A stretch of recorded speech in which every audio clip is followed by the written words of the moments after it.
These spiral retainers in the back of the machine are removable. If one breaks or if you want to remove the motor, you need to remove this. You do it, it has two tabs here. On this particular one, these tabs are blue. You're going to pull those tabs apart and just pull the spiral retainer out. That simple.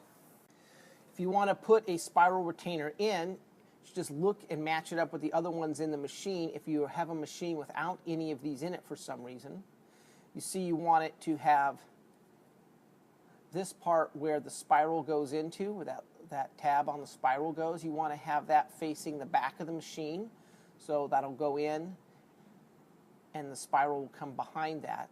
So that should be facing the back of the machine, and it should be facing downwards so that your spiral faces properly when you put it in the machine. You line that up, push it into place.